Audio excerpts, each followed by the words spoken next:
Hey everybody, welcome to the 10% True podcast. Quick message from me before you get stuck in.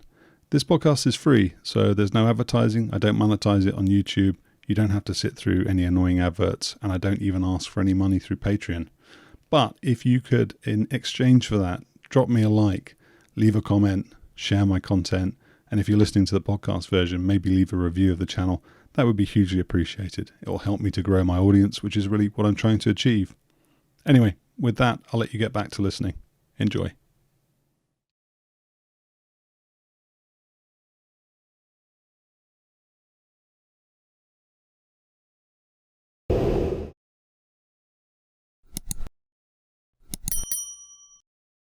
Paul, welcome back to 10% True. It's great to see you again. Thanks. We had our first interview. It was actually in, I think, October or maybe November of last year we recorded that, but it only just came out. For anybody who's listening to this and is not aware, there is a part one. This is part two of the interview. And in the first part, we talked a lot about Paul's experiences going through test pilot school and then eventually being the chief test pilot of the YF-23 program. And I have a confession and an apology to make. So I did not prepare very well for that interview. And so there were a couple of times where during the interview I was thinking, I should know about this or I should have known about that. So what I did as a sort of remedial action for that is I went away and I bought a copy of Paul's book, which is this book here, YF-23 ATF. And apparently it's quite difficult to get hold of, so I lucked out in being able to get it. But the long and the short of it is, Paul, that it did make me think about some questions that I would have asked first time round if I had prepared properly. So for the purposes of the viewer at home, if you don't want to hear anything more about the YF-23, then go to, if you're on YouTube at least, go and have a look at the index listing that's in the description. You can jump ahead to the next chapter. For anybody who's interested in the YF-23, then before we continue with Paul's career, I'm going to ask him a few more questions about YF-23. The first is going to be then TIFS. And actually, I don't know, for anybody who's not familiar with it, this is, you can go and have a little look online, but let me see if I can do this. So TIFS is this thing here. Let me see if I can put it up to the camera. So that's what TIFS is. Paul, can you describe what it is and why it was necessary? Yeah, the variable stability airplanes are a tool that we use in building an airplane. It's a form of a simulator. And this particular one, and in fact the other versions of F-16 variable stability airplanes, are operated by a place called CalSpan in Buffalo, New York. So when we have a program come up, these airplanes are able to simulate virtually any airplane that is flown and use of course, computers to do computers to do that, but they also use aerodynamics. The TIFS, for example, has large vertical wings on the main wing that give you lateral side forces, and so as a result, they can, even though it's a twin-engine turboprop airplane, it can simulate a YF-23 and does it quite well within a limited envelope. It can't go Mach 2, obviously, and it can't pull 9Gs, but its response to control inputs can mimic a YF-23, and as we found out, it was almost flawless in its replication of the airplane. So what you see in the picture is a huge, ugly nose grafted onto the front of basically a T-29 twin turboprop outgrowth of the Convair series of airliners, and the test pilot, sits up in the front cockpit of this grafted on nose and flies the airplane in response to the inputs that are simulated by the computer.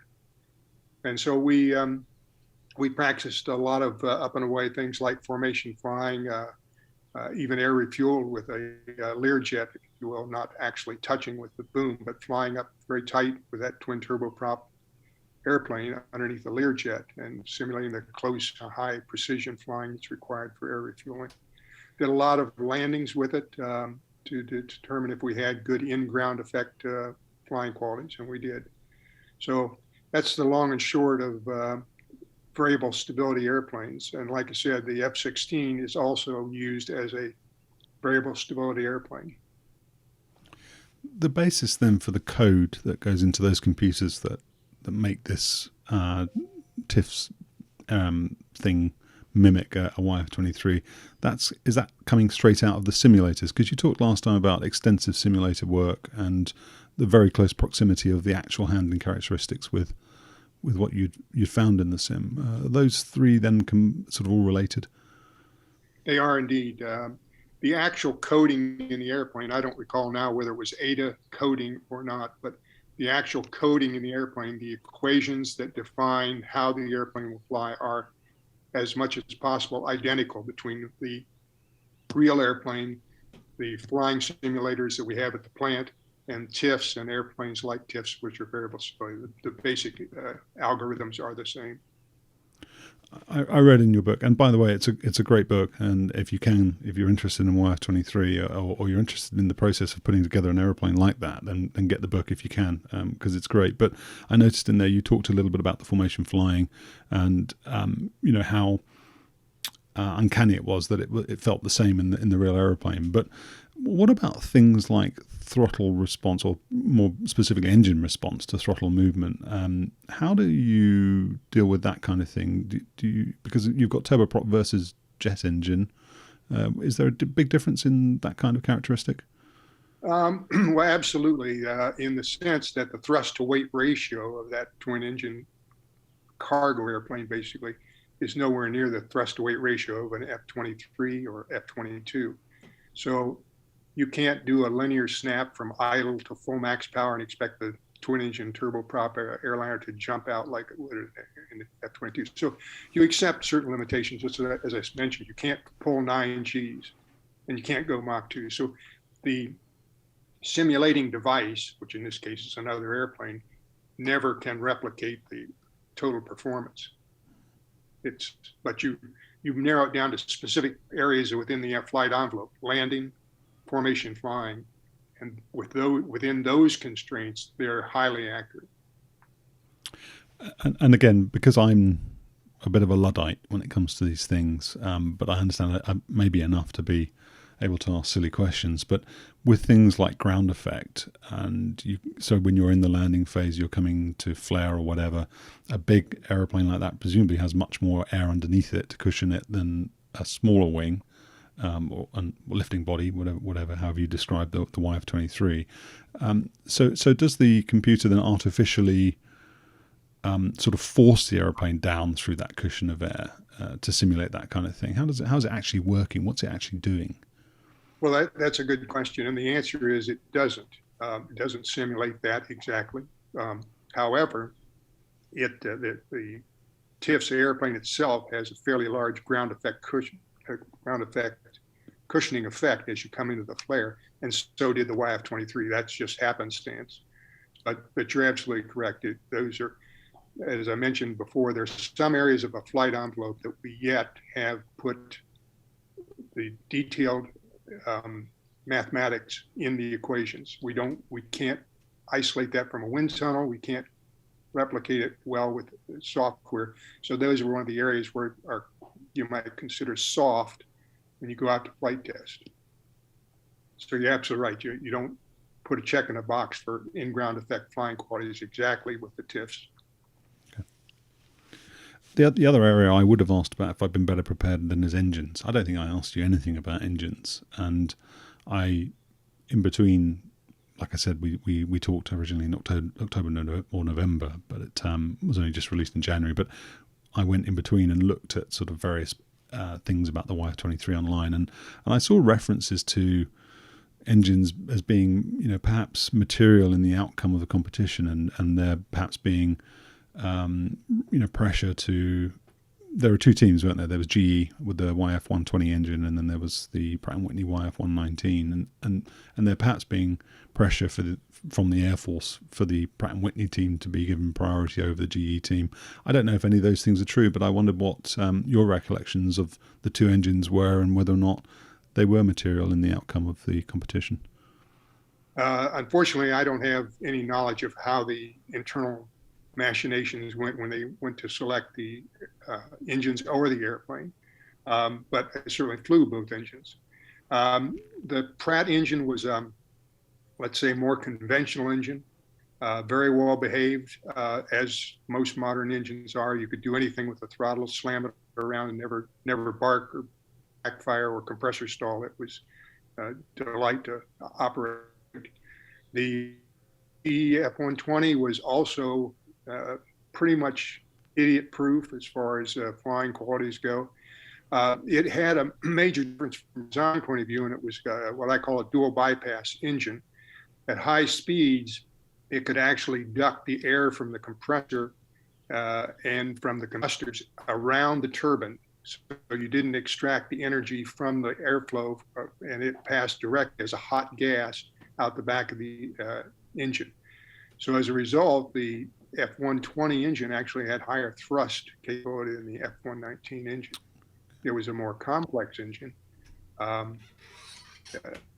Ironically, kind of got shot in the foot when they took the advice of a engineer from the Air Force, and he said he wanted to have the engine have a linear response, and that is that for every inch of throttle travel, you got the same percentage of thrust increase. So if you go 10% up on the throttle, you get 10% more thrust increase.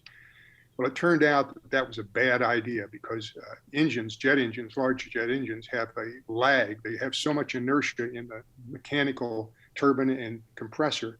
They simply don't accelerate linearly. They kind of up to full throttle. And they tried to make it do that. And as a result, the throttle response was actually rather poor. In fact, we could not air refuel the F-120 engine on the YF-23 using both throttles. It would not respond, in a fashion that allowed you to do precision flying behind the tanker. So what we did is we pulled one throttle to idle and just used a single throttle, and that made it more, brought the throttle of the good engine or the operating engine up higher, where the thrust response was more brisk and allowed you to do the fine tracking that you needed. It would have been changed in production by some simple software changes in the logic, but for the prototype engines, it was a pain in the rear end. So the GE engine, then, other than that encumbrance with regards to the linear sort of thrust output in response to the throttle, was also carefree, no compressor stall issues or anything like that? Yes, the same as the F-119, and that's pretty much state of the art for jet engines today. We've been able to build this carefree abandon concept into the operation of all the jet engines. What is behind that then? So I remember reading and talking to guys who were in the F-15 program early on. The F-100 had some issues around compressor stalls, and eventually they got it fixed so you could saw the throttles backwards and forwards, and the aeroplane or the engines wouldn't complain. What is happening inside the inlet? What's happening at the compressor face to allow that sort of carefree operation then? Well, first of all, that the engines up to that time had not been built to the operating conditions that fighter engines operate at. And the airline operation of the engine, as you can imagine, is quite a bit more benign. You take off, you climb to altitude, you set your throttles and cruise for 4 hours, and then you descend and land. That is not the environment. And what was happening was that they call them fighter cycles, air cycles.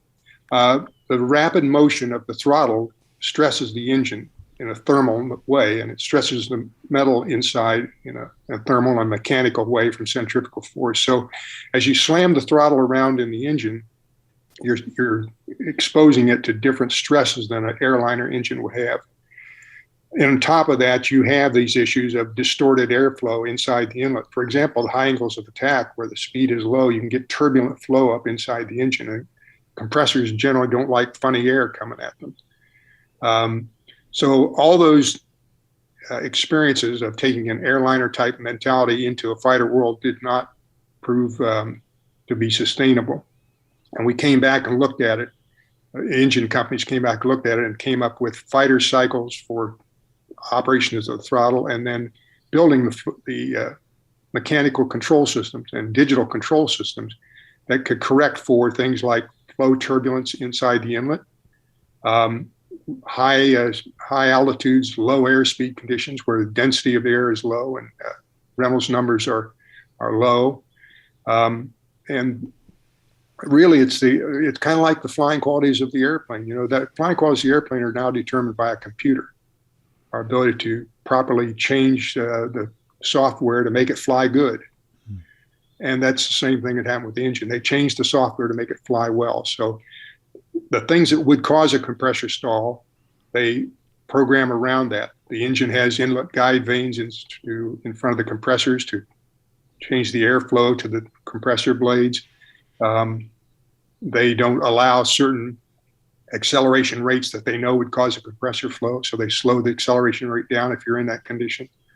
At high speeds, high Mach numbers, they actually will freeze the RPM. If you snap the throttle from max afterburner to idle, the engine won't come back to idle because that would have caused a compressor stall. So they slowly bring the engine back. So unbeknownst to the pilot, unseen by the pilot, is the software working to give you carefree abandon. Were we behind? I mean, it might sound like a bit of a strange question, and it comes from a very limited bit of knowledge that I have about engines, which was, the R-29 engine used in the MiG-23. There was an interlock, wasn't there? So if you were going very, very fast and you just pulled the throttle back, the engine wouldn't just come out and go to idle, lest it sort of rip itself free of its mountings or do whatever. But were we a little bit behind other countries then? I say we, I'm British or American, but was the West a little bit behind, let's say, the Soviet Union or Russia in the development of that sort of capability? No, I don't think so. I mean, we had our own approaches to, and we're talking about the early MiG series. Those were not digital control systems. They were mechanical interlocks to prevent you from having difficulties. But in the world of flight controls, we did the same thing. We had interlocks and mechanical devices that controlled over Gs and performance of the airplane. So I think everybody in all the countries, the aeronautical engineers and engine engineers, were progressing along with the technology of computers. So that's an interesting observation. I didn't know that about the MiGs, but it certainly was indicative of that generation of airplanes. The problem was the same. You were going to compressor stall if you pulled the throttle from max power to idle at high speeds. And it's the same problem you would have today, except now we solve it with digital computers and not mechanical systems. There were two YF-23s, and I noticed on your bio you said you did the first flight of the YF-23, and you have Ghost written next to it. Why were they different colours and different? They had two different names. It was Ghost and was it Grey Ghost? What was the name of the other one? Well, they're both called Ghost. Spider. Spider. That's it. Why different names? Why different colours? I don't know. We never used those names. That's something that came out of the hype of it. I absolutely don't know. And okay. So we didn't use different names. And I can't tell you why they picked those colors. That was done by some people in management. And the YF-22 was different as far as their colors go. Yeah. It was a choice of each individual contractor, and they didn't come down and ask me, the pilot, what color you want your airplane. We'll get on to the YF-22 in a minute, but a question that sort of relates, the F-22 in just a minute, but a question relates to that a little bit was at the back of your book. It's really interesting. There are all these models referenced throughout, little sort of proof of concept type models that somebody must have made at Northrop. But there's one model and some diagrams for the F-23, so the proposed production variant of it. And there are some changes there. So I wanted to ask you about the changes that go from a Y series aeroplane to an F series aeroplane, and those changes happened for the YF-22 to the F-22 as well. And one of them with the YF-23 was the introduction of shock cones on the intakes on the underside of the aeroplane. What governs then the cementing of a design for production purposes? How far can you take changes from a YF and before you commit to a production series aeroplane? And I know that you can change production series aeroplanes, you can bolt stuff onto them, but the fundamentals of what that design is, how far can you go, and why do those changes arise? Well, you can go further between a prototype and a production than you can be between production aircraft. So you're constantly learning. even though we built a YF-23, that was not the end of our learning. We were still doing wind tunnel tests, refinements, and you take the results from the prototype and you say, geez, our flow down the inlet could be better improved with a cone as opposed to turbulators or something like that. So it's a learning process. And when you go from, well, first of all, the prototype airplanes are not representative of a production airplane. They're built of bits and pieces of other airplanes. So, for example, the YF-23 had parts from the Space Shuttle, T-37, helicopters, F-18s. It's a hodgepodge of parts. And the reason you do that is because for a small production size, which was 2 prototypes, you can't possibly afford to refine every component of that prototype just from a pure cost and schedule point of view. So right off the get-go, the prototype will not be like the production airplane. It's a given. But you learn from the flight test and from further wind tunnel testing and further structural testing, things that you want to incorporate it into the production design. And that's what happens. Can you, it might be a bit of a stretch to ask if you remember the rationale. So you did just describe why you maybe want a shot cone instead of a turbulator or whatever, but other changes around, I think the control surfaces, the tails are slightly smaller. Do you remember what went into that F-23 design and some of the things that then influenced that? You know, another good example of airplane prototype versus production was the going in thesis or assumptions of the prototype ATF. And that was they would have in-flight thrust reversing up to 600 knots. So at the most embryonic stages of thinking about an ATF, that was one of the constraints. Well, if you can imagine throwing a big engine like an F-119 into at full power at 600 knots, reversing the thrust direction, you can imagine the structural loads that would be taken into the airframe. And the Air Force did some testing with the F-15 Stoll Maneuvering Technology Demonstrator, SMTD. And they came to the conclusion that a thrust reverser at high speeds was not going to be economically feasible. However, that decision didn't come soon enough to affect the prototypes. So the prototypes actually have much larger and heavier structure, and we call them the bread loads. So on a YF-23, if you look at the area where the engine inlets come up into the engines, externally, those are big lumps that look like a loaf of bread, if you will. And the airplane for production would not have had thrust reversing, nor did the prototype. So we got rid of all that structure for the production and moved the engine slightly closer together. So that's what you see when you make the comparison. It might sound like a silly question, but I'll ask it. Good at that. Why thrust reversing up to 600 knots? What was the purpose? Well, if you were dogfighting, if you could come to a stop in the air and let the other guy go screeching by you, you could get from being a defender to being an offensive position. I mean, it sounds great on paper, but the actual physics of it is daunting. So it's a bit of the equivalent of the Harriers call it vectoring in forward flight, VIFing, don't they? VIFF. So they turn their thrust nozzles, whatever they're called, slightly forward of the nozzle stop so that they decelerate rapidly. But right. I thought the whole point of this thing was it was going to go out and fly BVR, kill the enemy, way out there, never really get to the point where it's at a merge, and then if it did get to the merge, it was going to be super maneuverable, and you wouldn't have to do that kind of trick to defeat your opponent. Because isn't the whole sort of out of speed, out of ideas thing a truism for the fighter pilot? Well, yeah, absolutely. And in fact, you can see that difference in approach to the solutions in the YF-22 versus the YF-23.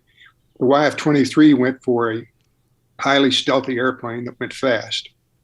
Lockheed went for a stealthy airplane, but compromised it a bit so it could have super maneuverability at very low speeds using a thrust-vectored engine. Classic dogfighting.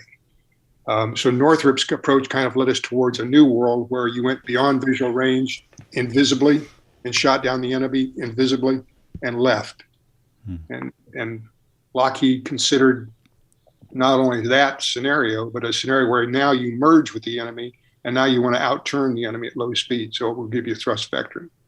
So the Air Force did not put any constraints on our designs. They were each contractor's hypothetical image of what an ATF should be. And that's why you come up with those two different dichotomies in the approach to slow speed flight, high speed flight, very low stealth, or low stealth. Do you think, in terms of the decision making, we talked a bit about this last time, and in your presentation to the Peninsula Seniors at the Museum of Flight, you give a very candid description. I think you and your colleague give a very candid description as to why you think the competition went to the Lockheed entry. But is there an element of that then, those two different design philosophies, that could have influenced the Air Force? Do you think the Air Force really believed in BVR combat, the ability to reach out and kill the enemy and never merge? Well, old ideas die a hard death, and the U.S. I may have mentioned this the last time. The U.S. Navy stayed with biplanes long after the Air Force had gone to a monoplane design, and the story of in the Vietnam War, we took the gun off the F-4, and therefore we need to have a gun on the airplane at all times so you can shoot somebody down. That myth hangs around and hangs around, despite the fact that the reason that we had those problems in Vietnam is because the air-to-air missiles were not reliable and were not that good. So you had to have something that was reliable and good. That's a gun, so let's put a gun on the airplane. But today, the missiles, the air-to-air missiles, are generations beyond what we had in Vietnam, off bore sight weapons, a BVR with capability to identify the enemy positively at long range, out of sight. Those issues would say you have less reason to put a gun on an airplane. And yet we have a gun on the F-22 because the old concepts die. And that's 600 pounds of weight that you carry around for an event that you hopefully never engage in, because once you start turning into dogfights, you're subject to somebody jumping in on you and shooting you down. I think the era of the gun dogfighting, classic dogfighting, is over. I'm still in the minority. What then? Just final question on this, and then we'll move on to F-22. So there was also an FB-23 design, and obviously, I think in the book it shows an unfinished model, which would suggest that it was very nascent in its sort of creation. Were there discussions around that beyond making some sort of paper designs of it and a model? Was that something that you were, because my understanding from our conversations and from reading the book is that this is a tactical fighter with an emphasis on air-to-air. I haven't heard any reference to the air-to-ground side of things. So was that on paper only FB-23, or did you have half an eye on that as you went through the test program? I had no insight into advanced development projects, and so I can't answer that directly. But advanced designs are going on constantly. On a new airplane, you figure out how you can transfer that technology into other uses, and that's what you're looking at is advanced development group that does just that. They try to stay years ahead of what you're currently doing with concepts. Okay, then let's talk F-22. I mean, there's for me, the elephant in the room is the avionics side of things. It's noteworthy that you don't really talk about the avionics at all in the book. You do talk about the concept of sensor fusion. You talk about the ability to bring together your radar warning receiver, your radar picture, what's coming in maybe over a data link, bring them all together and merge them so that they present the pilot with a single coherent picture of the battle space. But you don't really talk about avionics tests or anything like that. And I know it's a sensitive subject. And I guess it must be even more sensitive than if you're going from one company, you're working for Northrop, and then you go and work for Lockheed, and those two have been competing against each other. And in our last interview, you did talk about how each company was developing its own capabilities, not just the aeroplane, but the sensor suite that was going to go in it.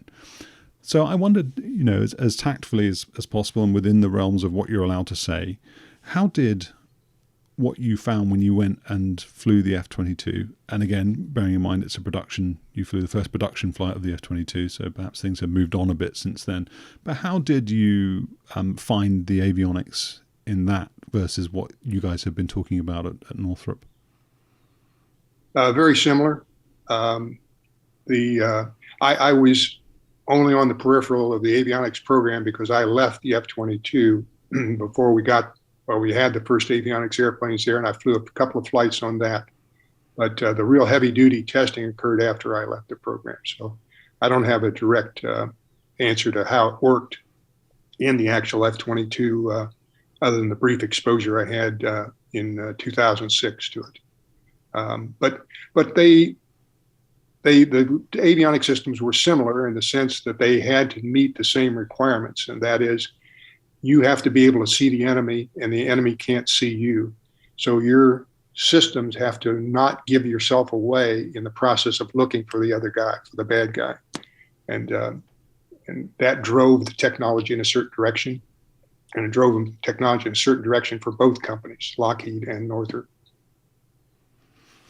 I ended up skipping quite far ahead then in the list of questions I could have asked you about F-22. So let's go back to the first one then. How did you end up getting hired by Lockheed? My good friend Dave Ferguson was the chief test pilot on the YF-22, and we were sitting down one day, and he said, "You know, Dave, there's only going to be one winner out of this, and it's either going to be your company or my company." And he said, "Yeah," he said, "I understand that." He said, "Well, here's what we'll do. The guy who loses will put a resume on the desk of the other pilot's desk the next day." I said, "Okay, that sounds like a good deal to me." Well, our company lost. I had a resume on Dave Ferguson's desk the next day, and for whatever reason, they decided to hire me. So in '92, I went from Northrop over to Lockheed and began working on the F-22 production airplane. You would your bio says you did about 200 or so flights in the F-22. I think it was 9 years or so you flew it for. So did you come out of well, let's talk about your first flight in the F-22 then. What did you think about the F-22, having flown it once, twice, three times, whatever it is, enough to form an opinion? Yeah. I think you said I flew it for 9 years. I flew it in '97 to 2006. So okay, that was my period of time of flying it. I'm sorry, not 2006, 2001. So '97 to 2001, so 4 years. The expression is it flies like the simulator, and if you get that, you're all smiles. And so it did. It flew just like the simulator. We had few small problems, but basically the flight control portion of it was right on the money, and right out of the box, it was a good flying airplane, and that's come to be expected with what capabilities we have with computers nowadays. I took part in what's called envelope expansion, where you take the airplane up and start to expand the envelope in speed and altitude and G's and structural testing. Shoot weapons to make sure the weapons clear the airplane safely under various flying conditions. High angle of attack testing. That tended to be the grist of what I did for the 4 years I was with the airplane. And like I said, the avionics airplanes came in right before I got out, and the bulk of the testing shifted from basic airframe and engine testing to avionics testing after I left. This might not be a very fair question to ask then, but I would be interested to know which was from a handling point of view, which was your favorite. And, I know that they're separated in time, they're separated in development funds and the maturity of the program. But if you were to pick YF-23 or an F-22, which would you want? Well, they both flew delightfully. They both were, for the young pilot, would be just a natural flying machine. There were no quirky portions of a flight envelope. There were no like carefree. We use the term carefree abandon. They were carefree abandoned airplanes in the full sense of the word. You can do what you wanted to with the airplane. It would respond and would keep you from getting hurt. And so they're both the same. A slight smidgen towards the YF-23 in terms of flying qualities, but in the noise as far as difference between the airplanes. one of the, yeah, I guess it sort of, it all sort of makes sense. And if you think back to what you were describing in your first interview about the maturing of technology and the availability of processing power and so on and so forth. But one of the things that people say, or have been saying for a while now, is that flying these things then is very easy, and they're designed so that really the pilot can just be a battle manager in effect, running the sensors, running the systems. Is it an extremely easy aeroplane to land and take off and fly with then, in the sense that you could take somebody with very little experience and they could do it? Or is carefree abandon a relative term? No, carefree abandon is not a relative term, because even if you're a lousy pilot, it's going to protect you. The airplane's going to protect the airframe and the engine, and no matter what you do. Now, obviously, you could dive it straight into the ground and kill yourself. Although even that is becoming a system that is overcome by digital computers, which have ground collision avoidance systems in it now. So even though you want to commit suicide, you can't even commit suicide in these airplanes. But they're built for doing just exactly what you said. Take the most productive pilots you've got, take the least productive pilots you've got, and flying the airplane is going to be the lowest of their needs, or lowest of their requirements for completing the mission. It's very natural to fly the airplane. What the question we always have to ask is, what is the training for undergraduate pilot training? What does that airplane lead them to? Is it give them the skills, the motor skills, to fly the high performance fighter airplanes that they're going to?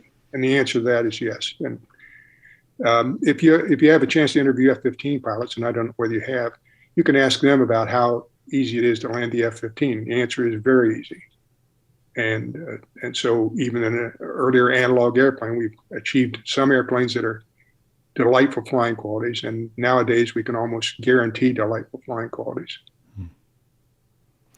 You said, Paul, you a couple of times now, then you did a couple of flights in the avionics test beds for the F-22, and then you left the program.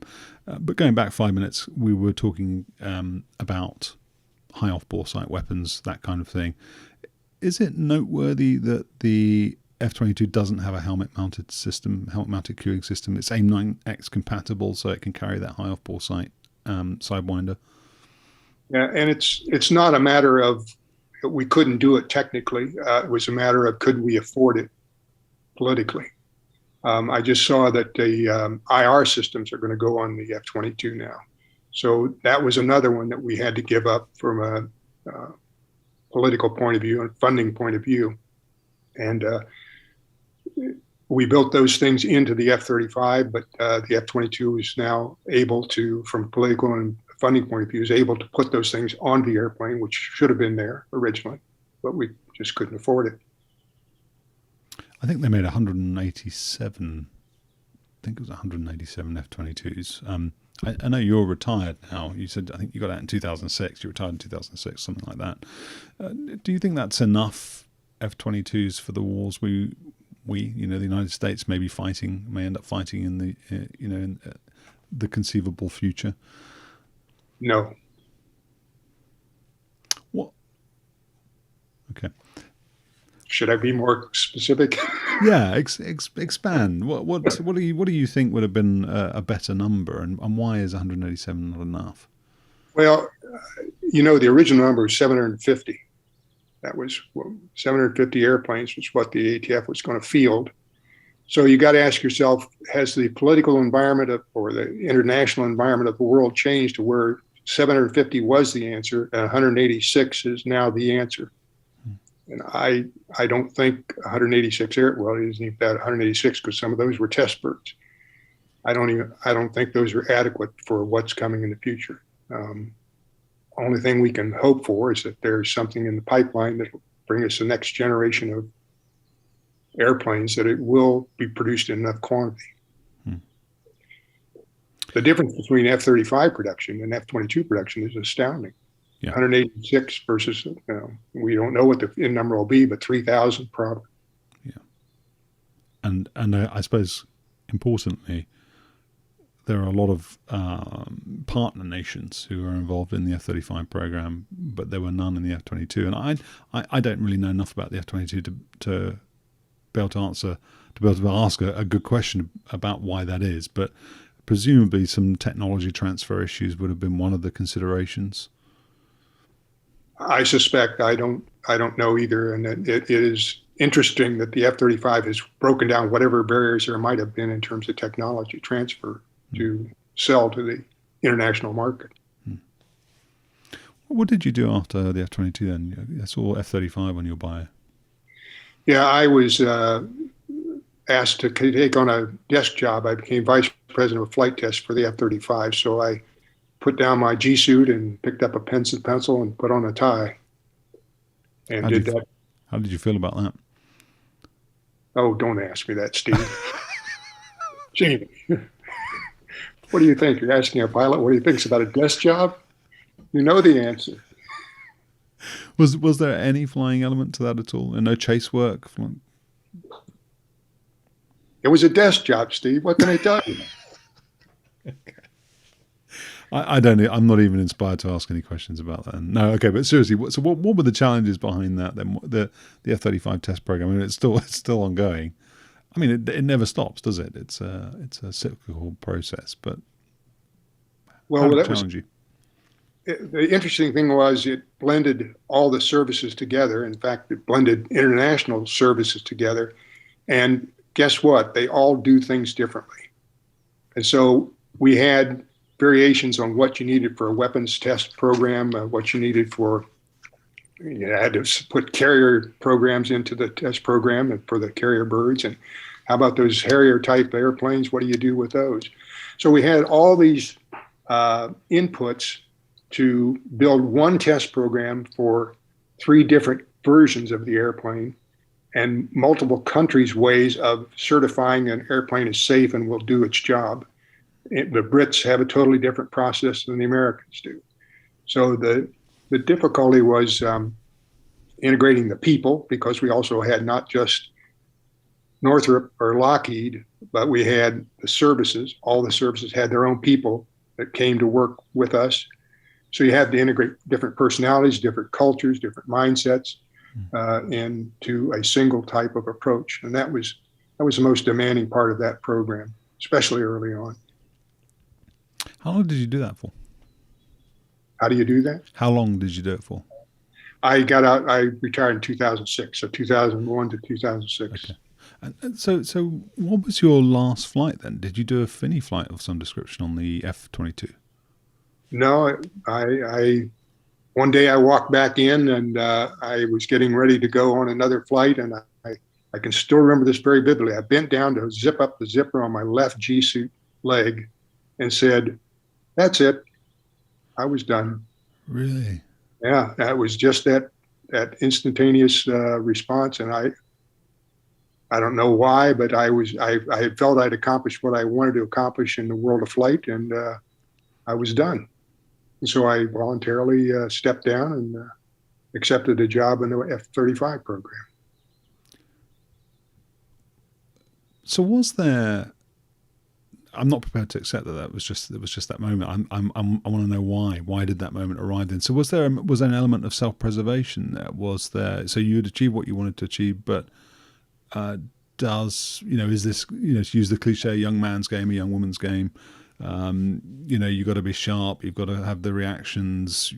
You don't want to run out of luck, whatever. Because you think about your career.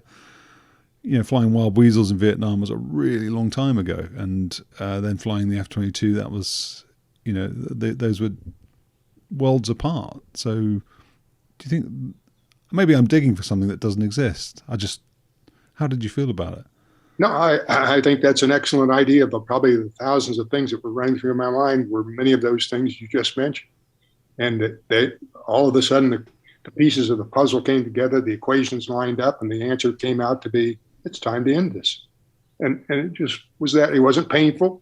It wasn't a eureka moment. It's sort of like it was meant to be, at least in my mind. So that's why I hung up the G suit.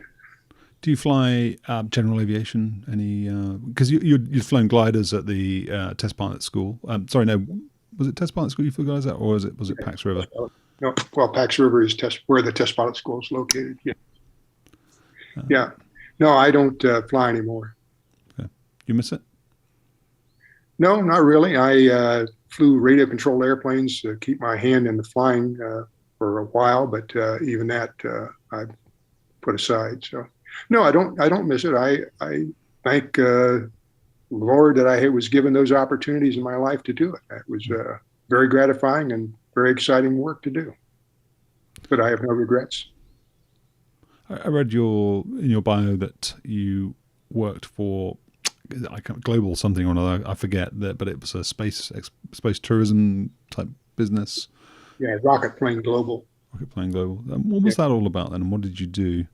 Well, at the time, I think there were like 7 companies private companies that were building space tourism type of platforms, and only 2 have survived. Blue Origin and Starship programs are the ones that survived. But it was 2008. Rocket Plane was building a suborbital tourism type ride, $250,000 per ticket, and would have been based on a Learjet type of airframe with an Atlas rocket motor in the tail of it. You would take off under conventional jet power, get up to altitude, light the rocket motor, and go up to the Armstrong line at 300,000 feet, Wow. glide back and land. So it was the same sort of thing that you're seeing on TV now with William Shatner and other celebrities taking their ride in space. But it happened at a time when we went into recession, 2008, Great Depression, recession. And all the companies folded except for those 2 companies. And they have missed their target dates to fly. And I've noticed that they're not flying as regularly as they had hoped to fly. So they're still working out the bugs of space tourism. Returning then to you, I can't help but wonder how somebody who's led the life that you have led can just just give everything all up. I mean, I don't mean give up in a sort of quitting, judgmental kind of sense, but just lay that down as something that was an old chapter and begin a new chapter. What do you do to keep your mind busy? Obviously, you've done some speaking tours or some speaking sort of sessions, but what do you do to keep busy? Oh, it seems like I'm busy all the time. I write books. I'm doing an F-20 book now. I've been teaching my grandchildren, 10 and 12 years old. I've been teaching them advanced mathematics while we've been in their COVID. So I've done many lessons on everything from parabolas to statistics, and we actually throw in some calculus for them, and they're quite young to be doing that. But wow. So I find that sort of thing interesting and intriguing, and I do historical things. I'm working on a program for a Korean War vet who received the Navy Cross, and his pilot received the Medal of Honor for a daring rescue in the Korean War. And I'm trying to get the recognition for that individual as they should have had back in 1951, but they didn't get it. So I keep busy. I call it the ranch, 5-acre plot that keeps me busy and repairing things. And so I'm never for want of work. But I once had an instructor pilot in T-38s, and somehow we got on the same subject that we're talking about, giving up flying. And he said, Paul, he says, someday you'll wake up and you'll know that it's no longer the thing to do to be jumping in an airplane. And I thought at the time, this is crazy, man. This is the greatest thing in the world. Why would you say that? Well, turns out he was right, and I was wrong. It happens. Did you pass on the bug to your children, or are your grandchildren likely to pick up some of the aviation bug from you? No. No. No. My oldest son, we flew radio control airplanes when he was a kid, and he loved it, but and none of them picked up that direction. But they're all good kids. They're all doing their own thing, and that's the only thing I've ever asked for them is do your own thing and do it well.